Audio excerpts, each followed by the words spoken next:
Hi friends, ಎಲ್ಲರಿಗೂ ನಮಸ್ಕಾರ. ನಾವು ಯುಗಾದಿಗೆ ಬೇಳೆ ಒಬ್ಬಟ್ಟು ಸಾಂಬಾರು ಮಾಡಿದ್ದೆ. ಅದ್ರ ವೀಡಿಯೋನ ಇವಾಗ ಹಾಕ್ತಾಯಿದ್ದೀನಿ. ಒಬ್ಬಟ್ಟು ಸಾಂಬಾರು ಅಂತ ತುಂಬ ಟೇಸ್ಟಿಯಾಗಿ ತುಂಬ ಚೆನ್ನಾಗಿ ಬಂದಿತ್ತು. ಸಿಂಪಲ್ಲಾಗಿ ಈಸಿಯಾಗಿ ಮಾಡ್ಕೊಬೋದು ಇದನ್ನು ಯಾವ ಥರ ಮಾಡೋದು ಅಂತ ನೋಡೋಣ.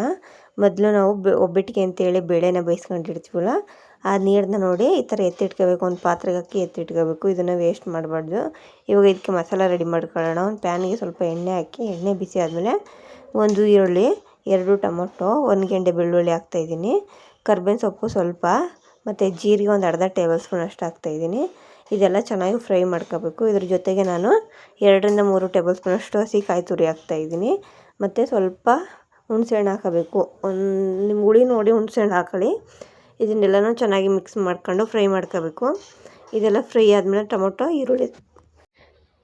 ಈರುಳ್ಳಿ ಸಾಫ್ಟ್ ಆಗೋ ಥರ ಚೆನ್ನಾಗಿ ಫ್ರೈ ಮಾಡ್ಕೊಂಡು ಸೈಡ್ಗೆ ಎತ್ತಿಟ್ಕೊಂಡು, ನೆಕ್ಸ್ಟ್ ಒಂದು ಮಿಕ್ಸಿ ಜಾರ್ಗೆ ಹಾಕ್ಕೊಂಡು ಸ್ವಲ್ಪ ಕೊತ್ತಂಬರಿ ಸೊಪ್ಪು ಮತ್ತು 1 ಟೇಬಲ್ ಸ್ಪೂನಷ್ಟು ಖಾರಕ್ಕೆ ಬೇಳೆ ಪೌಡ್ರ್ ಹಾಕಿದ್ದೀನಿ. ಮತ್ತು ನಾವು ಒಬ್ಬಟ್ಟಿಗೆ ಅಂತೇಳಿ ಬೇಳೆನ ಮಿಕ್ಸ್ ಮಾಡ್ಕೊಂಡಿರ್ತೀವಲ್ಲ, ಅದೊಂದು 2 ಟೇಬಲ್ ಸ್ಪೂನ್ ಅಷ್ಟಕ್ಕೆ ಚೆನ್ನಾಗಿ ನುಣ್ಣಗೆ ರುಬ್ಕೊಂಡು ಈ ಥರ ಮಿಕ್ಸ್ ಮಾಡ್ಕೋಬೇಕು. ಆ ಬೇಳೆ ನೀರು ಜೊತೆ ಚೆನ್ನಾಗಿ ಮಿಕ್ಸ್ ಮಾಡ್ಕೊಂಡು ಕುದಿಯೋಕೆ ಇಟ್ಕೋಬೇಕು.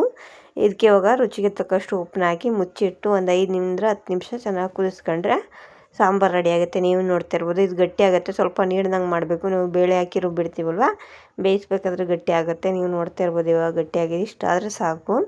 ಇವಾಗ ಇದನ್ನು ಸೈಡ್ಗೆ ಎತ್ತಿಟ್ಕೊಂಡು ಒಗ್ಗರಣೆನ ಮಾಡ್ಕೊಳ್ಳೋಣ. ಒಗ್ಗರಣೆಗೆ ಸ್ವಲ್ಪ ಎಣ್ಣೆ ಹಾಕಿ ಒಂದು ಪಾತ್ರೆಗೆ ಸಾಸಿವೆ, ಜೀರಿಗೆ ಮತ್ತು ಒಣಮೆಣ್ಸಿಗೆ, ಕರ್ಬೇವಿನ ಸೊಪ್ಪು ಮತ್ತು ಸ್ವಲ್ಪ ಹಿಂಗನ್ನ ಹಾಕಿ ಚೆನ್ನಾಗಿ ಫ್ರೈ ಮಾಡ್ಕೊಂಡು ಇದನ್ನು ಸಾಂಬಾರು ಜೊತೆ ಮಿಕ್ಸ್ ಮಾಡ್ಕೊಂಡ್ರೆ ಒಳ್ಳೆ ಒಬ್ಬಟ್ಟು ಸಾಂಬಾರು ರೆಡಿ ಆಗುತ್ತೆ.